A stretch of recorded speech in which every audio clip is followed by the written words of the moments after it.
નમસ્કાર વિદ્યાર્થી મિત્રો, ધોરણ 11 ભૌતિક વિજ્ઞાન તેનું પ્રકરણ 4 એનું આ લેક્ચર નંબર 12મું છે. વિદ્યાર્થી મિત્રો, પ્રકરણ થોડું લાંબુ છે, બરાબર. અત્યાર સુધીમાં સૌથી લાંબુ પ્રકરણ આપણે આ થયું.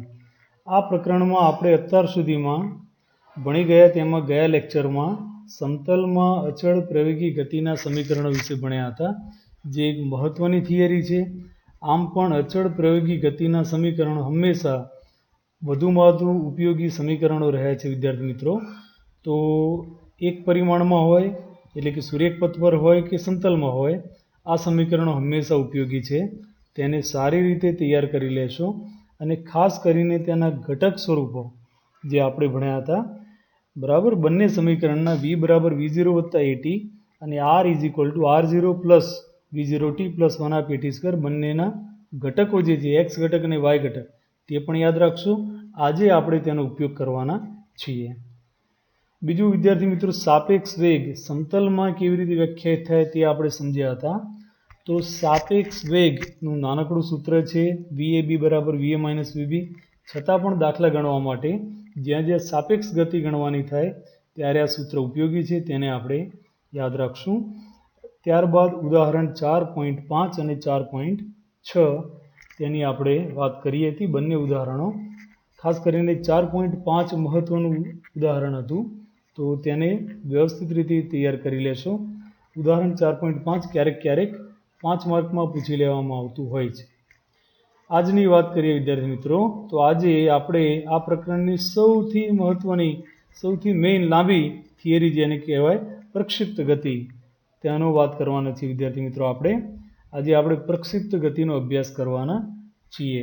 પ્રક્ષિપ્ત ગતિ એ નામ થયું ગતિનું, બરાબર. એક ટોપિક થયું, તેની અંડરમાં ઘણા બધા સબ ટોપિક્સ છે જે આપણે ક્રમશઃ વારાફરતી એક પછી એક દેખતા જઈશું, બરાબર. પ્રક્ષિપ્ત ગતિ કોને કહેવાય, પ્રક્ષિપ્ત ગતિના શરૂઆતના સ્થાન અને વેગ કેવી રીતે લખાય, કોઈ ટી સમયના સ્થાન અને વેગના સૂત્રો કેવી રીતે મળે, ત્યારબાદ મહત્તમ ઊંચાઈ, તે માટે લાગતો સમય, કુલ ઉડ્ડયન સમય, સમક્ષિતિજ દિશામાં પદાર્થે કાપેલી અવધિ. તો આવી અનેક નાની મોટી બાબતો છે જે આ ગતિ માટે આપણે સમજવાની થાય છે. તો વારાફરતી આપણે બધા મુદ્દા ભણીશું, ખૂબ ધ્યાનથી ભણશો. આ એક જ લાંબી થિયરીમાંથી ઘણા બધા પ્રશ્નો નાના પૂછાતા હોય છે.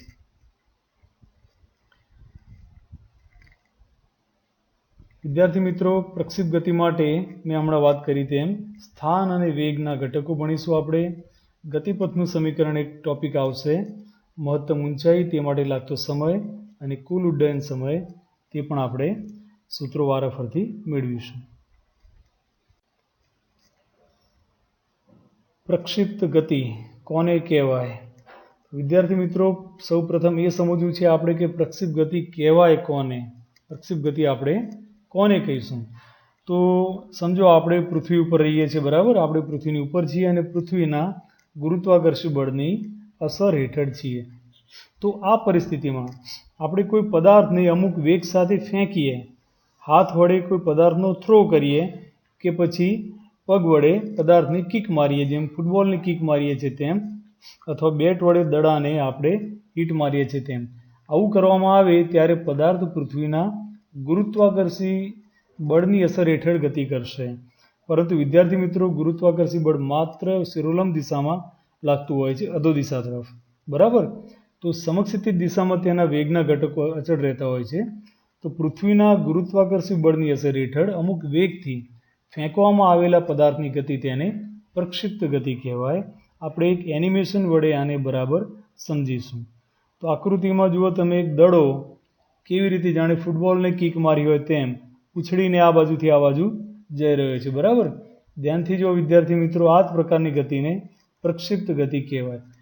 અહીંયા આપણે દડાને લગભગ 60ના ખૂણે પ્રક્ષિપ્ત કરેલો છે, સમક્ષિતિજ સાથે લગભગ 60ના ખૂણે દડાને ઉછાળ્યો હોય તેવું લાગે છે. પણ વિદ્યાર્થી મિત્રો, ગમે તે એંગલે નાખીએ, ઉર્ધ્વ દિશામાં નાખીએ કે સમક્ષિતિજ કે તેનાથી નીચે, મતલબ કે સમક્ષિતિજ સાથે 90 ડિગ્રી ઉપર કે 90 ડિગ્રી નીચે, આ બંનેની વચ્ચે ગમે તે દિશામાં ફેંકેલો પદાર્થ, શરત એટલી જ છે કે મુક્ત પતન ન હોવું જોઈએ, પદાર્થને કંઈક પ્રારંભિક વેગ આપેલો હોવો જોઈએ. તો આ પ્રકારની ગતિ પ્રક્ષિપ્ત ગતિ કહેવાય. તો એની વ્યાખ્યા સમજીએ આપણે.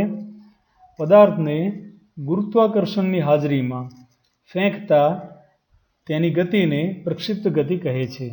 ગુરુત્વાકર્ષી બળની અસર હેઠળ કોઈ પદાર્થને ફેંકવામાં આવે, વિદ્યાર્થી મિત્રો ખાસ ધ્યાન આપો, ફેંકતા એવો શબ્દ વાપર્યો છે આપણે, એટલે કે એને શરૂઆતનો અમુક વેગ આપણે કોઈ પણ દિશામાં આપવો જરૂરી છે. તો પદાર્થને જો ફેંકવામાં આવે, થ્રો કરવામાં આવે કે એને હિટ કરવામાં આવે તો તેને પ્રાપ્ત થતી ગતિ પ્રક્ષિપ્ત ગતિ તરીકે ઓળખાય. હવે આ ગતિની વિશેષતાઓ શું છે કે આપણે તેનો અલગથી આટલો સારી રીતે અભ્યાસ કરી રહ્યા છીએ. તો પ્રથમ મુદ્દો છે વિદ્યાર્થી મિત્રો, પહેલાં તો એ કહીએ આપણે કે કોઈ પદાર્થ આવી ગતિ જો કરતો હોય તો તે પદાર્થને આપણે પ્રક્ષિપ્ત પદાર્થ કહીશું. તો જ્યારે પ્રક્ષિપ્ત પદાર્થ શબ્દ આવે ત્યારે આ વાત તમે યાદ રાખશો. પ્રક્ષિપ્ત ગતિ કરતો પદાર્થ પ્રક્ષિપ્ત પદાર્થ તરીકે ઓળખાય. પ્રક્ષિપ્ત ગતિની પ્રથમ બાબત એ છે વિદ્યાર્થી મિત્રો કે તેની ગતિને આપણે સમક્ષિતિજ અને શિરોલંબ તેવા બે ઘટકમાં જો વિભાજિત કરીએ તો પહેલી વાત એ આવે કે સમક્ષિતિજ દિશામાં કોઈ બળ લાગતું નથી હોતું. ફરી વાત સમજો કે આની પર જે બળ લાગે છે તે માત્ર ને માત્ર ગુરુત્વાકર્ષી બળ છે, જેની દિશા શિરોલંબ દિશા હોય છે. તો સમક્ષિતિજ દિશામાં કોઈ બળ લાગતું ન હોવાથી સમક્ષિતિજ દિશામાં પદાર્થનો વેગ અચળ રહે છે. આ વાત તમે યાદ રાખશો. બરાબર. બીજું કે ઉર્ધ્વ દિશામાં આ ગતિ અચળ પ્રવેગી હોય છે. વિદ્યાર્થી મિત્રો પહેલી વાત કે ઉર્ધ્વ દિશાનો ઘટક જે છે તે પ્રવેગી ઘટક રહેશે.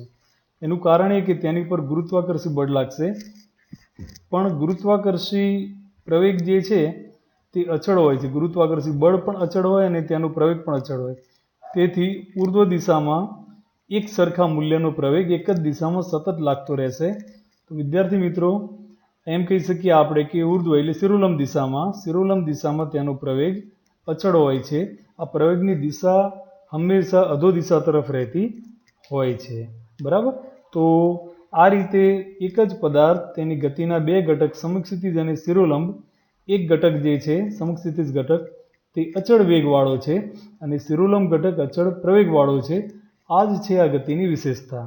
તો આ વાત તમે યાદ રાખશો. આ બંને ઘટકો એકબીજાથી સંપૂર્ણ સ્વતંત્ર હોય છે વિદ્યાર્થી મિત્રો. એટલે કે સમક્ષિતિજ દિશામાં વેગ અચળ જ રહે છે, તેની પર શિરોલંબ બળ ગમે તેટલું લાગે છતાં સમક્ષિતિજ વેગ પર તેની કોઈ અસર થતી નથી. બીજું કે શિરોલંબ દિશામાં ગતિ પ્રવેગી હોય છે, તો સતત એક સરખા પ્રવેગની અસર હેઠળ તેનો શિરોલંબ એટલે કે વાય ઘટક એ પ્રવેગથી બદલાયા કરતો હોય છે. બંને ઘટકો એકબીજા પર કોઈ અસર કરતા ન હોવાથી આ બંને ઘટકો એકબીજાથી સ્વતંત્ર છે તેમ કહી શકાય. પ્રક્ષિપ્ત ગતિ જે છે વિદ્યાર્થી મિત્રો તે આ બંને ઘટકોના સંયોજનનું પરિણામ છે. બંને ઘટકો એટલે ફરી એકવાર કે નિયમિત સમક્ષિતિજ વેગ, નિયમિત અથવા અચળ સમક્ષિતિજ વેગ અને તે જ રીતે અચળ ઉર્ધ્વ પ્રવેગ, આ બંને ઘટકોના સંયોજનથી મળતી ગતિ તેને આપણે પ્રક્ષિપ્ત ગતિ કહીએ છીએ. તો મારે ખ્યાલથી પ્રક્ષિપ્ત ગતિ કોને કહેવાય તે વાત તમે બરાબર સમજ્યા હશો. બરાબર. શબ્દો ઉપરાંત આપણી સામે નજર સામે આ ડાબેથી જમણે, જમણેથી ડાબે ફરતો દડો તે તમારો કોન્સેપ્ટ વધારે ક્લિયર કરશે. બરાબર વિદ્યાર્થી મિત્રો. હવે આ ગતિ માટે આપણે સૂત્રો મેળવવાના છે. બસ ગતિ કોને કહેવાય તે તમને બરાબર ખબર છે. બેટ વડે દડાને હિટ કરીએ, હોકી સ્ટિકથી હોકીના દડાને આપણે હિટ કરીએ, હાથ વડે દડાનો થ્રો કરીએ કે પથ્થર ફેંકીએ. પથ્થર ફેંકતા નહીં, કોઈને વાગી જાય, પણ દડો રાખીએ આપણે તો દડાનો થ્રો કરીએ કે બીજી કોઈ વસ્તુને ફેંકવામાં આવે, થોડી સમક્ષિતિજ કરતાં ઉપરની તરફ ફેંકો, બિલકુલ ઉર્ધ્વ દિશામાં ફેંકો કે સમક્ષિતિજથી નીચેની તરફ ફેંકો. બરાબર. અધો દિશામાં પણ તમે પ્રારંભિક વેગ સાથે ફેંકશો તો તે પ્રક્ષિપ્ત ગતિની વ્યાખ્યામાં આવશે. તો પ્રક્ષિપ્ત ગતિ કોને કહેવાય તે બાબત તમારા મનમાં બરાબર ક્લિયર થઈ ગઈ હશે. હવે આ ગતિના આપણે સમીકરણો મેળવવા પ્રયત્ન કરીએ. વિદ્યાર્થી મિત્રો પ્રક્ષિપ્ત ગતિ ત્યારે એની અભ્યાસની શરૂઆત આપણે તે જગ્યાએથી કરીએ જ્યારે પદાર્થને લોન્ચ કરવામાં આવતો હોય. મતલબ એ કે જમીન પર ધારો કે ફૂટબોલ સ્થિર પડ્યો છે અને આપણે પગ વડે જોરથી કિક મારીએ છીએ. આપણી કિક દડાને અડે, દડો એકાદ સેકન્ડ કરતાં ઓછા સમય માટે આપણા પગના સંપર્કમાં રહેશે અને ત્યારબાદ આપણા પગથી છૂટો પડી જશે. તો પદાર્થ આપણા પગથી છૂટો પડે, દડો પગથી છૂટો પડે બરાબર, ત્યારે એને અમુક વેગ પ્રાપ્ત કરી લીધો હશે, સમક્ષિતિજ સાથે વેગની કંઈક દિશા પણ હશે. તો બરાબર જ્યારે દડો પગથી છૂટો પડે છે તે જ સમયને આપણે ટી બરાબર 0 સમય ગણીએ. આ સમયને પ્રારંભિક સમય પણ કહી શકીએ. બરાબર, તો આ ટી બરાબર 0 સમયની પરિસ્થિતિ આપણે સૌ પ્રથમ બરાબર સમજી લઈએ, ત્યારબાદ એના સૂત્રો જોઈએ. તો પરિસ્થિતિ સમજવા માટે આકૃતિ જુઓ. તો આકૃતિમાં ધારો કે આ બિંદુ પાસેથી આપણે પદાર્થને લોન્ચ કરીએ છીએ. વિદ્યાર્થી મિત્રો, લોન્ચ થયા પછી એ કેવી દિશામાં ગતિ કરશે એ બાબત તમે સારી પેટે જાણો છો. બરાબર, તો અહીંયા પૂરી આકૃતિ નથી, પણ આવી દિશામાં પદાર્થ આગળ વધશે. પછી તેનું શું થશે તે વાત આપણે થોડી વાર પછી કરશું. તો શરૂઆતમાં પદાર્થને જે વેગ પ્રાપ્ત થયો તે વેગને આપણે v0 સદિશ વડે દર્શાવીએ છીએ. અહીંયા સમક્ષિતિજ દિશા તેને x અક્ષ તરીકે લઈએ આપણે, ઉર્ધ્વ દિશા તેને y અક્ષ તરીકે લઈએ. પ્રારંભિક વેગ જે છે તેને v0 કહીએ. પ્રારંભિક વેગ v0 એ સમક્ષિતિજ દિશા સાથે બનાવેલ ખૂણો જે છે તેને આપણે θ0 કહીશું. વિદ્યાર્થી મિત્રો, તો θ0 એંગલે v0 વેગથી પદાર્થને લોન્ચ કર્યો તેમ કહેવાય. આ v0 વેગના બે ઘટકો, સમક્ષિતિજ ઘટક તે v0 cos θ0 થશે. યાદ રાખો કે ટ્રાયેંગલની અંદર કાટકોણ ત્રિકોણમાં આમ સદિશના ઘટકો વખતે જે બાજુ થીટા તે બાજુ cos થીટા. તો x અક્ષ સાથેનો ખૂણો થીટા હોવાથી x ઘટક v0 cos θ0 થશે, અને તે જ રીતે તેનો y આમ અથવા તો y ઘટક v0 sin θ0 જેટલો મળશે. આ લખાણ v0 sin θ0 છે તે સમજી લેશું. બરાબર, તો પ્રારંભિક વેગના બે ઘટક થયા. પદાર્થનો પ્રવેગ હંમેશા અધો દિશામાં રહેશે, તે છે પૃથ્વીનો ગુરુત્વાકર્ષી પ્રવેગ. બરાબર, તો ગુરુત્વાકર્ષી પ્રવેગને આપણે એનું મૂલ્ય g સંજ્ઞા વડે દર્શાવી શકીએ. તો પ્રવેગનું મૂલ્ય g અને તેની દિશા ઋણ y અક્ષની એની દિશા તરફ, એટલા માટે આપણે એને -j વડે ગુણી દઈએ. તો સદિશ a બરાબર પ્રવેગ a બરાબર -g × j લખી શકાય. તો આટલી બાબતોને સૂત્રો સ્વરૂપે નોંધી લઈએ. તો સૌ પ્રથમ t બરાબર 0 સમયે પદાર્થનું સ્થાન. વિદ્યાર્થી મિત્રો, પદાર્થનું લોન્ચિંગ બિંદુ આપણે ઉદ્ગમ બિંદુ પાસે લીધું છે, તેથી તેના સ્થાનનો સદિશ 0 મળે અથવા તો તેના યામ 0 0 થાય. મતલબ એ કે તેનું x યામ પણ 0 અને y યામ પણ 0. આ શરૂઆતની પરિસ્થિતિ થઈ, એટલે x0 બરાબર 0 અને y0 બરાબર 0 તેવું આપણે લખી શકીએ. ત્યારબાદ પદાર્થનો પ્રારંભિક વેગ. પ્રારંભિક વેગને આપણે v0 કીધો છે, હમણાં જ આપણે જોઈ ગયા. પ્રારંભિક વેગને સદિશ v0 વડે આપણે બતાવીએ છીએ. તેના પણ ઘટકો પાડી શકાય. તો પ્રારંભિક વેગના બે ઘટક લઈએ, હમણાં આપણે જે ઘટકો આકૃતિમાં જોયા તે જ. તો x અક્ષ દિશામાંનો ઘટક v0x બરાબર v0 cos θ0 થશે, અને y દિશા પરનો ઘટક v0y બરાબર v0 sin θ0 લખી શકાય. આકૃતિમાં આપણે બંને ઘટક કેવી રીતે મળે તે હમણાં જોઈ ગયા. તો આ થયા બંને ઘટકો. ઘટકોને યાદ રાખશો વિદ્યાર્થી મિત્રો. ત્યારબાદ પ્રવેગ. તો પદાર્થ પર લાગતો પ્રવેગ પૃથ્વીના ગુરુત્વ પ્રવેગ જેટલો જ રહેશે. વિદ્યાર્થી મિત્રો, તેની દિશા અધો દિશામાં છે. બરાબર, તેને -g × j વડે દર્શાવી શકાય. તો પ્રવેગને પણ ઘટક સ્વરૂપમાં લખી શકીએ આપણે. પ્રવેગનો સદિશ a બરાબર -g × j અને તેના ઘટકો ax. યાદ રાખો, અહીંયા પ્રવેગ ઋણ y દિશામાં હોવાથી તેનો x દિશામાંનો ઘટક 0 મળે. તો ax બરાબર 0 અને y દિશાનો ઘટક એ પ્રવેગના મૂલ્ય જેટલો તે -g જેટલો અહીંયા આપણને મળશે. તો પ્રવેગના બે ઘટક થયા. x દિશામાં પ્રવેગ 0 છે તે અહીંયા જોઈ શકાય છે, અને y દિશામાં આ પ્રવેગ -g જેટલો છે. એટલા જ માટે આપણે એની ઉર્ધ્વ દિશાની ગતિ અચળ પ્રવેગી ગતિ ગણી છે. બરાબર, અને સમક્ષિતિજ દિશામાં પ્રવેગ 0 હોવાથી વેગ અચળ રહેશે. હવે વિદ્યાર્થી મિત્રો, આપણે અમુક સમય બાદ, એટલે કે ધારો કે t સમય બાદ, કોઈ પ્રારંભિક સમય 0 હતો, તેથી કોઈ t સમયે આપણે પદાર્થના સ્થાન અને વેગના ઘટકો મેળવીશું. યાદ રાખો, પ્રવેગ અચળ છે, તેમાં કોઈ ફેરફાર થતો નથી. તો સ્થાન અને વેગ બદલાય છે, તેના ઘટકો શોધીએ. સૌ પ્રથમ તે જ આકૃતિ જે હમણાં હતી તે જ આકૃતિ આપણે ફરી એકવાર જોઈશું. તો અમુક સમય બાદ પદાર્થ ધારો કે કોઈ ચોક્કસ બિંદુ પાસે પહોંચે છે વિદ્યાર્થી મિત્રો. તો ધારો કે આ બિંદુ પાસે પહોંચ્યું, તો આ બિંદુ પાસે તેનું સ્થાન અને તેનો વેગ બંને સદિશ સ્વરૂપમાં મળે. આપણે તેમના ઘટકો x અને y ઘટક સ્થાન માટે અને vx અને vy ઘટક વેગ માટે શોધીશું. સૌપ્રથમ સ્થાનની વાત કરીએ. તો વિદ્યાર્થી મિત્રો, અંતિમ સ્થાન શોધવા માટે આપણે સાદું વેગનું સૂત્ર વાપરીશું. યાદ રાખો, વેગ બરાબર અંતર ભાગ્યા સમય, તો અંતર બરાબર વેગ ગુણ્યા સમય થાય. યાદ રાખો, સમક્ષિતિજ દિશામાં કોઈ પ્રવેગ નથી, તો સમક્ષિતિજ દિશામાં પદાર્થથી કાપેલું અંતર તે સમક્ષિતિજ દિશાના વેગ અને સમયના ગુણાકાર જેટલું મળે. સમક્ષિતિજ દિશામાં પદાર્થનો વેગ અચળ છે, જેને આપણે v0x કીધેલો છે. તો તેને સમય t વડે ગુણવાથી સમક્ષિતિજ દિશામાં કાપેલું અંતર મળી જશે. v0x નું સૂત્ર આપણે હમણાં જ ભણી ગયા, v0 cos θ0, જે તમારે યાદ રાખવાનું હતું. તો v0x ની કિંમત મૂકીએ અહીંયા v0 cos θ0 ઇન્ટુ t. તો આપણે કોઈ t સમયે xm માટેનું સૂત્ર થયું. કોઈ t સમયે કણનો xm v0 cos θ0 into t સૂત્ર વડે આપી શકાય. વિદ્યાર્થી મિત્રો, એક અહીંયા વધારાની વાત કરી દઉં કે આ સૂત્રમાં જો t ને કરતાં બનાવીએ તો x અપોન v0 cos θ0 થશે. જે પદનો ઉપયોગ આપણે આના પછીની સ્લાઇડમાં, આના પછીના મુદ્દામાં ગતિપથનું સમીકરણ મેળવવા માટે કરશું, ત્યારે હું આ વાત તમને રિપીટ કરીશ. એટલે અત્યારથી યાદ રાખો કે x બરાબર v0 cos θ0 ઇન્ટુ t. આ સૂત્રમાં જો t ને કરતાં બનાવીએ તો x અપોન v0 cos θ0 મળે. સાથે સાથે xનું આ સૂત્ર બિલકુલ તૈયાર કરી લો. આ સૂત્ર તમારે યાદ રાખવાનું છે. તે જ રીતે સ્થાનનો y-યામ એટલે કે y ઘટક શોધવો હોય તો આની અગાઉ આપણે સમતલમાં અચળ પ્રયોગી ગતિના સમીકરણો ભણ્યા હતા. તેમાં આપણે r બરાબર r0 plus v0t plus 1/t² સૂત્રને ઘટક સ્વરૂપમાં ભણ્યા હતા.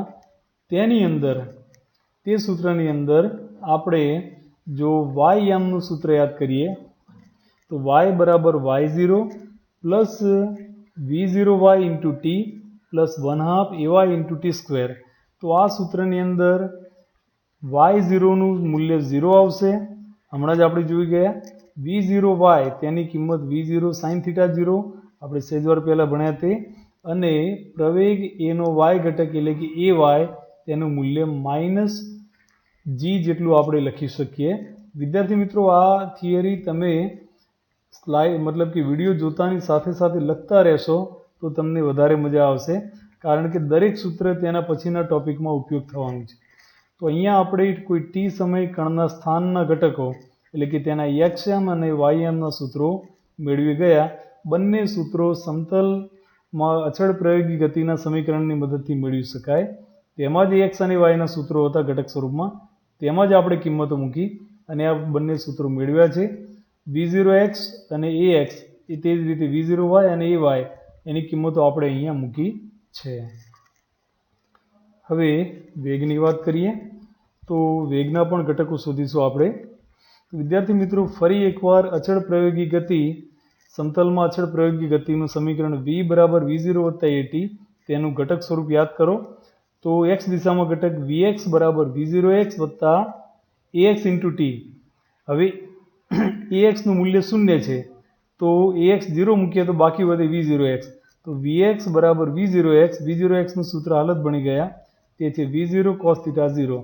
તો આની અંદર t આવતો નથી, તેથી આપણે કહી શકીએ કે આ વેગ અચળ રહેશે. તો પ્રક્ષેપ પદાર્થ માટે સમક્ષિતિજ દિશામાં વેગનું મૂલ્ય એ અચળ રહે છે, તે આ સૂત્રની મદદથી આપણે સમજી શકીએ છીએ. પદાર્થને પ્રક્ષેપ કરો ત્યારે v0 અને θ0ની કિંમત પહેલેથી જ નિશ્ચિત થઈ જાય, ત્યાર પછી આ કિંમતો બદલાતી હોતી નથી. તેથી સમક્ષિતિજ દિશામાં એટલે કે x દિશામાં કણનો વેગ vx અચળ રહેશે. તેનું સૂત્ર યાદ રાખો, v0 cos θ0. તે જ પ્રમાણે વેગનો y ઘટક vy બરાબર v0 sin θ0 v0y માઇનસ આપણે જે સૂત્ર અચળ પ્રયોગ ગતિનું ભણી ગયા તે હતું v0y plus ay into t. તો વિદ્યાર્થી મિત્રો, v0y ની કિંમત મૂકી દીધી આપણે અહીંયા હાલ ભણ્યા તે, થોડી વાર પહેલાં ભણ્યા તે છે v0 sin θ0. આકૃતિમાં જોઈ શકાય છે. v નો y ઘટક, આ છે v નો x ઘટક. તો v0y ની કિંમત v0 sin થીટા 0 મૂકી દઈએ અને ay ની કિંમત -g મૂકીએ. થોડી વાર પહેલાં આપણે ઘટક ભણ્યા તેમાં પ્રારંભિક ઘટકો ભણ્યા તેના પરથી. તો ay ની કિંમત -g મૂકતા આપણને vy નું જે સૂત્ર પ્રાપ્ત થશે તે છે vy બરાબર v0 sin theta 0 -g × t. વિદ્યાર્થી મિત્રો, આ ચાર સૂત્રો જે થયા, કોઈ પણ t સમયે કણનું સ્થાન, તેના બે યામ x યામ અને y યામ શોધવા માટેના સૂત્રો, અને કણના વેગ એટલે કે vx અને vy શોધવા માટેના સૂત્રો. આ ચારેય સૂત્રો પ્રક્ષેપ ગતિનો પાયો કહેવાય, બેઝ કહેવાય. પ્રક્ષેપ ગતિની બાકીની બધી થિયરી અને દાખલા આ સૂત્રો પર આધારિત હોવાથી આને અત્યારે હાલ જ તમે યાદ કરી લો, પછી જ તમને આની પાછળના મુદ્દા સમજણ પડશે. તો આ 1, 2, 3 અને 4 સૂત્રો તમારે તાત્કાલિક તૈયાર કરી લેવા જરૂરી છે.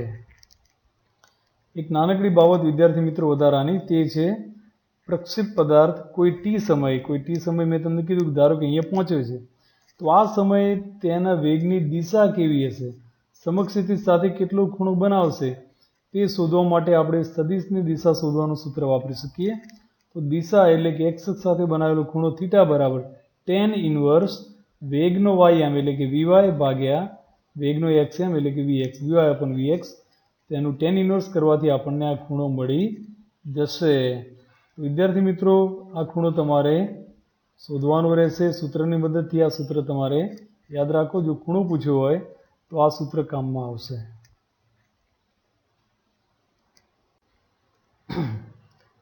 હવે પ્રક્ષેપ પદાર્થના ગતિપથનું સમીકરણ મેળવીએ.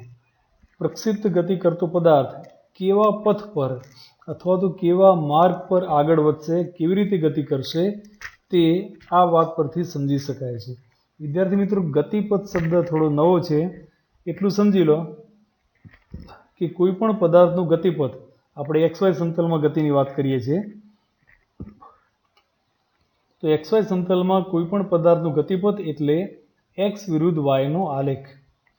તો x વિરુદ્ધ y નો આલેખ જો દોરવામાં આવે, મતલબ એ થયો કે x યામ આપેલો હોય તેના પરથી y યામ શોધતા જઈએ અને પદાર્થનો આલેખ બનાવતા જઈએ, તો XY સમતલમાં પદાર્થ કેવી ગતિ કરશે તે જાણી શકાય. તો આ ગતિપથનું સમીકરણ મેળવવા માટે આપણે xનું સૂત્ર yના વિધેય સ્વરૂપે અથવા તો yનું સૂત્ર xના વિધેય સ્વરૂપે શોધવું પડશે. તો વિદ્યાર્થી મિત્રો, સરળ બાબત એ છે કે yનું સૂત્ર xના વિધેય સ્વરૂપે મેળવીએ તો તે સમીકરણ શોધવા માટે આપણે હાલ જ જે ગતિપથના t સમયે યામના સૂત્રો ભણી ગયા, x યામ અને y યામ, તેમાં જે y યામનું સૂત્ર હતું વિદ્યાર્થી મિત્રો, તેની અંદર આપણે t નો લોપ કરવાનો છે. એટલે કે t ની કિંમત xના સ્વરૂપમાં મૂકવાની છે. તો મેં તમને થોડી વાર પહેલાં કહ્યું હતું કે xનું સૂત્ર x બરાબર v0 × cos θ 0 × t, તે સૂત્રમાં જો t ને કરતાં બનાવીએ તો v0 cos θ 0 તેવું પદ તમને પ્રાપ્ત થશે. બરાબર, x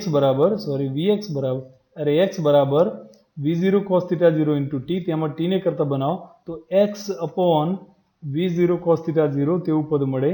તો તેની કિંમત આપણે yના સૂત્રમાં મૂકવાની થાય છે.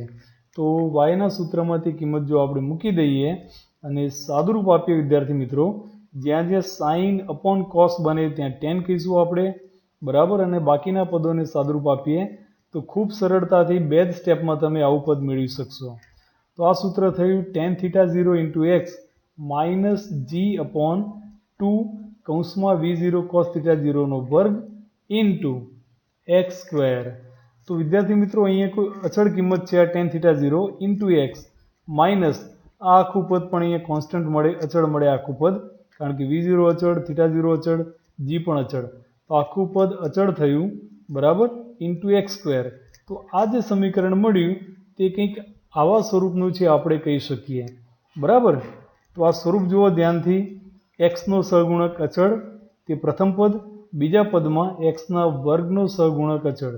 તો y = ax + bx² સ્વરૂપનું સમીકરણ આપણને પ્રાપ્ત થયું. તો ગણિતની અંદર, ભૂમિતિની અંદર આ સ્વરૂપ તે પરવલય માટેનું સમીકરણ કહેવાય.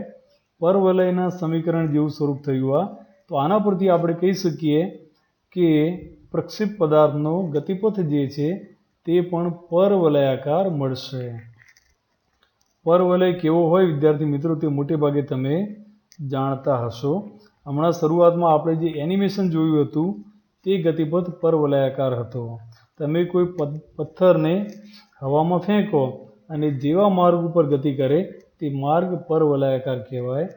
આ વસ્તુને આપણે આકૃતિ સ્વરૂપે જોઈએ તો પ્રક્ષેપ પદાર્થને આપણે જો ઉદ્ગમ બિંદુ પાસેથી લોન્ચ કરીએ તો લોન્ચ થયા બાદ તે આવા માર્ગ પર ગતિ કરશે. આ જે દર્શાવેલો છે બ્લુ કલરથી તે માર્ગ પ્રક્ષેપ પદાર્થનો ગતિપથ થશે. આવા આકારને આપણે પરવલય કહીએ છીએ. તો સમીકરણની મદદથી આપણે સાબિત કરી શકીએ કે પ્રક્ષેપ પદાર્થનું ગતિપથ પરવલયાકાર મળે. તમે યાદ કરો જરા, તમે કોઈને કોઈ વસ્તુ ક્યારે ને ક્યારે ફેંકી જશે, દડાને કેચમ કેચી તમે રમ્યા હશો, બરાબર? જ્યારે તમે દડાને ફેંકો છો ત્યારે તે આવી જ દિશામાં આવા માર્ગ ઉપર ગતિ કરતો હોય છે, બરાબર? તો આ માર્ગને આપણે પરવલયાકાર કહીશું. બાકીની વિગતો અત્યારે ખાલી સમજવા પૂરતી છે, બરાબર? તેનો ઉપયોગ આપણે અગાઉ એક્સ, વાય, વીએક્સ અને વીવાય શોધવામાં કરી ગયા. તે ઉપરાંત મહત્તમ ઊંચાઈ, તે માટે લાગતો સમય. વિદ્યાર્થી મિત્રો, અહીંથી શરૂ કરીએ તો પદાર્થ વધુમાં વધુ કેટલો ઊંચો જાય તો આ જે હાઇટ મળશે જે એકચ્યુઅલી વાયએમનું મહત્તમ મૂલ્ય છે તેને આપણે પદાર્થે પ્રાપ્ત કરેલી મહત્તમ ઊંચાઈ કહી શકીએ. તો તેનું સૂત્ર આપણે મેળવવાનું છે. બીજી વાત કે પદાર્થ જ્યારે મહત્તમ ઊંચાઈએ પહોંચે ત્યારે સમય કેટલો લાગે તો તે સમયને આપણે ટીએમ કહીશું. તેનું પણ સૂત્ર આપણે મેળવવાનું છે. એક વસ્તુ બીજી યાદ રાખો કે મહત્તમ ઊંચાઈએ જ્યારે પદાર્થ પહોંચે ત્યારે તેના વેગનો વાયયામ એટલે કે વી શૂન્ય બનશે. તો આ હકીકતની મદદથી આપણે મહત્તમ ઊંચાઈ માટેનું સૂત્ર અને તે માટે લાગતો સમય શોધવાના છીએ. વિદ્યાર્થી મિત્રો, બીજી એક વાત સમજો કે જ્યાંથી પદાર્થને લોન્ચ કર્યો ત્યાંથી બરાબર સમક્ષિતિજ દિશામાં પદાર્થ જે મહત્તમ અંતર કાપે, મતલબ કે અહીંથી શરૂ કરી અને ફરીથી જમીનને સ્પર્શે તે બિંદુ આ બિંદુ સુધીનું અંતર પદાર્થને લોન્ચ કર્યો ત્યાંથી બરાબર સમક્ષિતિજ દિશામાં જે ફરી એની એ દિશામાં પાછો આવે, મતલબ કે એ જ લાઈન ઉપર જ્યારે ફરી પાછો આવે ત્યાં સુધીમાં સમક્ષિતિજ એક્સ અક્ષની દિશામાં કાપેલું તેણે અંતર, તેને અવધિ કહીશું આપણે. તો અહીંયાથી આ અંતર જે એક્સએમનું મહત્તમ મૂલ્ય થયું તે આપણે શોધવાનું છે, તેને અવધિ કહીશું આપણે. અને તે માટે લાગતો સમય, ધારો કે પદાર્થ અહીંયા જમીન પાછી આવી જાય, પદાર્થ અહીંથી ઉડી અને પાછો અહીંયા આવીને જમીન પર લેન્ડ કરી દેશે, બરાબર? તો પદાર્થે આટલું સમય ઉડ્ડયન કર્યું કહેવાય. તો અહીંથી પદાર્થને અહીંયા સુધી પહોંચવા માટે લાગતા સમયને આપણે કુલ ઉડ્ડયન સમય કહીશું. તેનું પણ મૂલ્ય આપણે શોધવાનું થાય છે. યાદ રાખો, પદાર્થ અહીંયા પહોંચે ત્યારે તેનો વાયયામ તે શૂન્ય બનશે. તો વાયની કિંમત શૂન્ય લઈ અને આપણે તેની અવધિ એટલે કે એક્સએમનું મહત્તમ મૂલ્ય શોધી શકવાના છીએ. હવે વિદ્યાર્થી મિત્રો, આપણે પ્રક્ષેપ પદાર્થે પ્રાપ્ત કરેલી મહત્તમ ઊંચાઈ અને તે માટે લાગતા સમયનું સૂત્ર મેળવીશું. મહત્તમ ઊંચાઈને આપણે એચએમ વડે દર્શાવશું. તે માટે લાગતા સમયને ટીએમ કહીશું. સૌ પ્રથમ આપણે સમય શોધવો પડે. થોડી વાર પહેલાં મેં તમને આકૃતિ પરથી સમજાવ્યું તેમ કે પદાર્થ જ્યારે મહત્તમ ઊંચાઈએ પહોંચે ત્યારે તેના વેગનો વાય ઘટક શૂન્ય બનશે. તમે યાદ કરો, તમે કોઈ પદાર્થને ઊંચે ઉછાળો ત્યારે પદાર્થ જેમ જેમ ઊંચે જશે તેમ તેમ તેનો વેગ ઘટતો જશે. કોઈ એક મહત્તમ ઊંચાઈએ પહોંચે ત્યારે તેનો વેગ શૂન્ય બનશે. ત્યારબાદ તે અધો દિશામાં ગતિ શરૂ કરશે અને અધો દિશામાં તેનો વેગ ક્રમશઃ વધતો જશે. તો મહત્તમ ઊંચાઈએ વેગનો વાય ઘટક એ શૂન્ય બને. એ પણ યાદ રાખો કે વેગનો એક્સ ઘટક ક્યારેય બદલાતો નથી, તે હંમેશા અચળ હોય છે. તો મહત્તમ ઊંચાઈએ વેગનો વાયએમ શૂન્ય બને. તો મહત્તમ ઊંચાઈએ પહોંચવા માટે લાગતો સમય આપણે પહેલાં શોધીએ. આ સમયને આપણે ટીએમ વડે દર્શાવીએ. તો પદાર્થ જ્યારે મેક્ઝિમમ હાઇટ પાસે પહોંચે ત્યાં સુધીમાં ધારો કે ટીએમ સમય લાગતો હોય તો આ ટીએમ સમય શોધવા માટે આપણે શું કરશું વિદ્યાર્થી મિત્રો? તો આ જે સૂત્ર છે વેગના વાયામનું સૂત્ર તમે યાદ કરો, હમણાં ભણી ગયા આપણે વી વાય બરાબર V0 sin થીટા 0 માઇનસ જી ઇન્ટુ ટી. આ સૂત્રમાં આપણે ટીની કિંમત TM મૂકી દઈએ અને વી વાય ઘટક શૂન્ય થાય છે તો સમીકરણની બરાબર શૂન્ય મૂકીએ અને જો સાદુરૂપ આપીએ તો તમે સમજી શકો છો તેમ V0 sin થીટા 0 બરાબર જી ઇન્ટુ ટીએમ મળે અને આ સૂત્રમાં જો આપણે ટીએમને કરતા બનાવી દઈએ તો ટીએમ બરાબર શું લખાશે અહીંયા V0 sin થીટા 0 અપોન જી. તો મહત્તમ ઊંચાઈએ પહોંચવા માટે લાગતા સમયનું સૂત્ર આપણને અહીંયા મળી ગયું. મહત્તમ ઊંચાઈએ પહોંચવા માટે લાગતો સમય ટીએમ બરાબર V0 sin થીટા 0 અપોન જી લખી શકાય.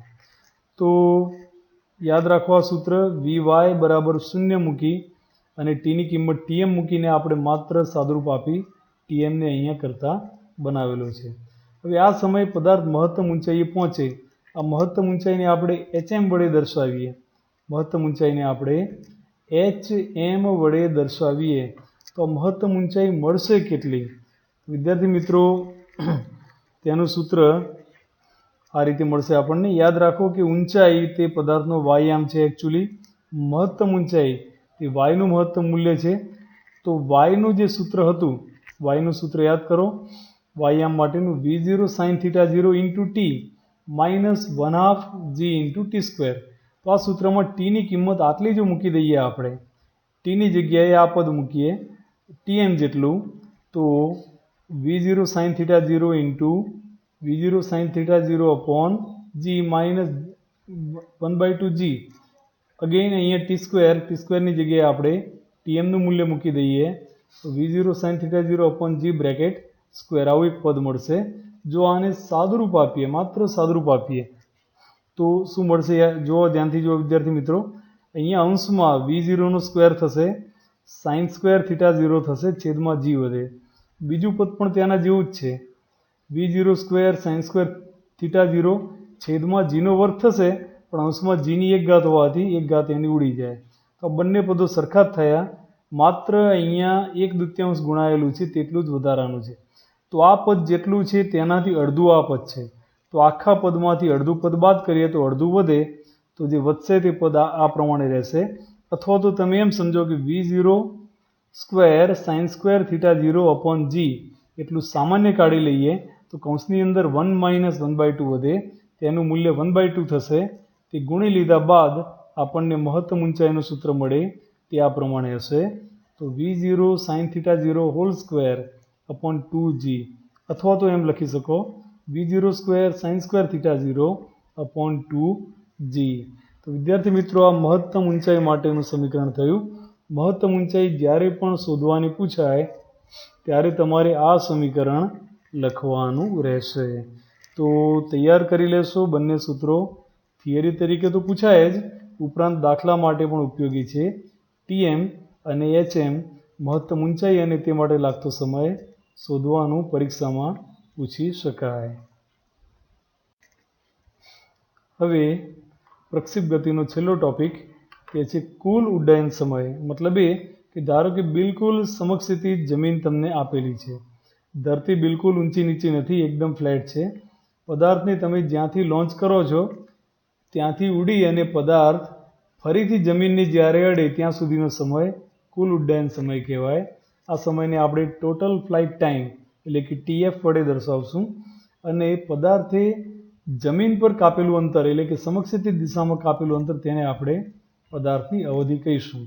તો આ બંને વસ્તુ શોધવા માટે એકવાર આકૃતિ પર ધ્યાન આપશો. તો પદાર્થને જો અહીંથી લોન્ચ કરવામાં આવ્યો હોય, આ જમીન છે તેમ સમજી લો, તો જમીન પર પદાર્થે કાપેલું અંતર એટલે કે આ અંતર પ્રારંભિક બિંદુથી શરૂ કરીને અહીંયા સુધીનું અંતર તેને આપણે અવધિ R કહીશું. તો આ અવધિને આપણે શોધવાની છે. પદાર્થ આ રીતે ઉડ્ડયન કરીને ત્યાં સુધી પહોંચેલો છે. તો આ પ્રક્રિયામાં પદાર્થે જેટલો સમય લીધો તેને આપણે કુલ ઉડ્ડયન સમય TF કહીશું. આ બંને શોધવા માટે આપણે એક મૂલ્યની જરૂર પડશે. તે મૂલ્ય એ છે કે આ બિંદુએ જ્યારે પહોંચે ત્યારે પદાર્થનો વાયયામ 0 થાય. તો વાયયામના સૂત્રમાં આપણે વાયયામની કિંમત 0 મૂકીએ. અહીંયા કુલ ઉડ્ડયન સમયને આપણે TF કહીએ છીએ તે વાત યાદ રાખશો. તો વાય નું સૂત્ર તમે હમણાં ભણી ગયા વિદ્યાર્થી મિત્રો. તેમાં આપણે વાય ની કિંમત જો શૂન્ય મૂકી અને સાદુરૂપ આપીએ તો તમને આવું એક પદ પ્રાપ્ત થશે. સાદુરૂપ તમે જાતે આપશો. ફરી એકવાર કહું છું, વાય નું સૂત્ર બરાબર શૂન્ય મૂકી અને સાદુરૂપ આપવાનું છે. વાય નું સૂત્ર y બરાબર v0 sin θ0 into t minus 1/2 g into t square. આ સૂત્ર બરાબર 0 મૂકીને સાદુરૂપ આપશો. t ની જગ્યાએ તમે tf લખી દેશો તો તમને આવું એક પદ પ્રાપ્ત થશે 2v0 sin θ0 upon g. વિદ્યાર્થી મિત્રો, આ સૂત્ર ધ્યાનથી જુઓ. આપણે થોડીક વાર પહેલાં જે tm સૂત્ર મેળવ્યું હતું તેના જેવું જ છે, ખાલી આગળ બગડો ગુણાયેલો છે, એટલે કે એના કરતાં 2 ગણો સમય છે. દેખીતી વાત છે કે પદાર્થનું ગતિપદ એકદમ સમમિતિ ધરાવે છે, સિમેટ્રિક છે. તેનો અર્થ એ થયો કે પદાર્થ અહીંથી અહીંયા પહોંચતા જેટલો સમય લેશે તેટલો જ સમય બાકીની ગતિ પૂરી કરવા માટે પણ પદાર્થ લેશે. તો અહીંયાથી આટલે સુધીનો સમય અને અહીંયાથી આટલે સુધીનો સમય બંને સરખા હોય. આપણે અહીંયાથી મહત્તમ ઊંચાઈ સુધી પહોંચવા માટેના સમયને tm કહ્યો હતો. તો બાકી એટલો જ સમય બીજો ઉમેરી દઈએ તો tm કરતાં ડબલ એટલે કે 2tm જેટલો સમય તે થશે tf. tfને આપણે ટોટલ ફ્લાઇટ ટાઈમ એટલે કે કુલ ઉડ્ડયન સમય કહીએ છીએ, જે tmના મૂલ્ય કરતાં 2 ગણો પ્રાપ્ત થશે. હવે અવધિનું સૂત્ર મેળવીએ તો સમક્ષિતિજ દિશામાં પદાર્થથી કાપેલું અંતર એટલે કે અહીંયાથી લઈ અને આટલે સુધીના અંતરને r કહીએ. તો r શોધવા માટે વિદ્યાર્થી મિત્રો r તે વાસ્તવમાં xmનું જ મૂલ્ય થયું ખરું ને? તો xmનું મહત્તમ મૂલ્ય છે. તો xના સૂત્રમાં આપણે tની જ આ કિંમત મૂકી દઈએ. tની જગ્યાએ આપણે tf કિંમત મૂકીએ. xmનું સૂત્ર યાદ કરો વિદ્યાર્થી મિત્રો. xmનું સૂત્ર હતું x બરાબર v0 cos θ0 ઇન્ટુ t.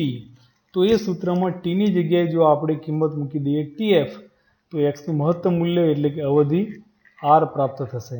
પદાર્થે સમક્ષિતિજ દિશામાં કાપેલું અંતર r બરાબર v0 cos θ0 ઇન્ટુ tf એવું સૂત્ર તમને મળે. આની અંદર પણ જો આપણે tfની કિંમત મૂકીએ 2v0 sin θ0 upon g તો આવું પદ મળે તમને. તો v0 ઇન્ટુ v0 સ્ક્વેરની બાજુમાં રાખીએ. બાકી જે પદ વધ્યું તે છે 2 cos θ0 ઇન્ટુ sin θ0. તો વિદ્યાર્થી મિત્રો ગણિતનું ત્રિકોણમિતીય સૂત્ર છે આ તો 2 cos θ0 ઇન્ટુ sin θ0 બરાબર sin 2θ0 લખી શકાય. તે ગણિતના વિદ્યાર્થીઓ સારી પેઠે જાણતા હશે. બાકીના વિદ્યાર્થીઓ યાદ રાખી લે કે જ્યારે આવું પદ આવે 2 sin θ0 ઇન્ટુ cos θ0 તેમ પણ બોલી શકાય. તો 2 sin θ0 ઇન્ટુ cos θ0 બરાબર sin 2θ0 થશે. અને છેદમાં g જે હતો તે તો તેમના તેમ રહેશે. તો આપણી સામે અવધિનું સૂત્ર આવી ગયું. અવધિ r બરાબર v0 square into sin 2θ0 upon g. ફરી એકવાર અવધિ rનું સૂત્ર અવધિ r બરાબર v0 square into sin 2θ0 upon g. વિદ્યાર્થી મિત્રો એક વસ્તુ યાદ રાખો કે જ્યારે સાઇન વિધેય મહત્તમ હોય ત્યારે અવધિ મહત્તમ મળે. એટલે કે આપેલા બળ વડે પદાર્થને આપેલા વેગ માટે પદાર્થને સૌથી દૂર ફેંકવો હોય ત્યારે આ પદ 1 થવું જોઈએ. સાઇન 90ની કિંમત 1 થાય વિદ્યાર્થી મિત્રો ખરું ને? તો સાઇન 90 થવા માટે θ0 45 હોવો જરૂરી છે. θ0ની કિંમત જો 45 લઈએ તો 2θ0 90 ડિગ્રી થાય અને સાઇન 90ની કિંમત 1 થાય અને અવધિનું મૂલ્ય v0 સ્ક્વેર અપોન g વધે જે મહત્તમ મૂલ્ય થશે.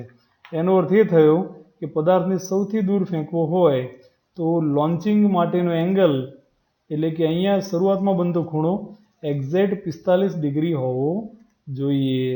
વિદ્યાર્થી મિત્રો આ જે બાબત છે તે રમતગમતમાં ધ્યાનમાં રાખવામાં આવતી હોય છે. ક્રિકેટર સિક્સર મારે ત્યારે તે 45 ડિગ્રીના કોણે દડો જાય તે માટે પ્રયત્ન કરતો હોય છે. તે જ રીતે ગોળા ફેંક, હથોડા ફેંક, બરછી ફેંક વગેરે આ તમામ રમતોમાં પણ પદાર્થને ફેંકતી વખતે ખૂણો 45 ડિગ્રીનો રહે તે બાબતનું ધ્યાન રાખવામાં આવતું હોય છે. જો 45 ડિગ્રીનો ખૂણો હોય તો પદાર્થ વધુમાં વધુ અવધિ પ્રાપ્ત કરશે.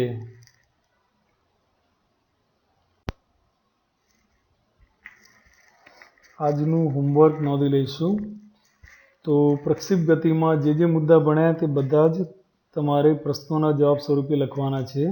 સૌપ્રથમ પ્રક્ષેપ ગતિ કોને કહે છે, તેની વિશેષતા શું છે તે તમારે સમજાવવાનું છે. વિદ્યાર્થી મિત્રો, આ પ્રશ્ન કદાચ પરીક્ષામાં ન પૂછાય, પણ પ્રક્ષેપ ગતિની સમજણ માટે જરૂરી હોય તમારે આનો જવાબ અવશ્ય લખવાનો રહેશે.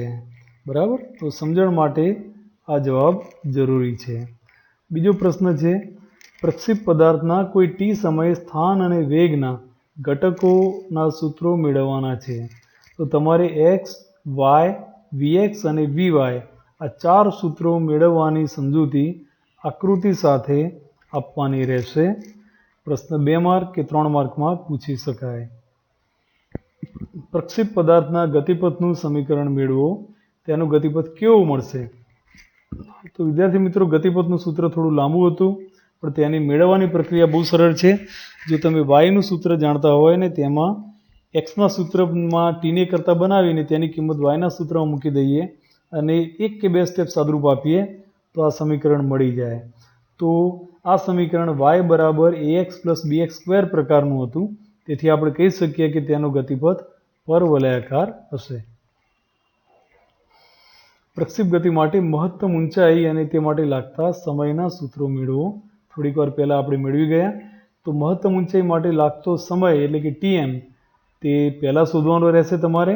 તે માટે તમારે Vy બરાબર 0 મૂકી અને તે સૂત્રને સાદુરૂપ આપવાનું રહેશે અને સમયની જે કિંમત મળે તે વાયના સૂત્રમાં મૂકશો તમે એટલે મહત્તમ ઊંચાઈ પ્રાપ્ત થશે. તો થિયરી મતલબ એકવાર સમજી લીધા પછી તેને સાબિત કરવી ખૂબ સહેલી છે. અવશ્ય તૈયાર કરી લેશું.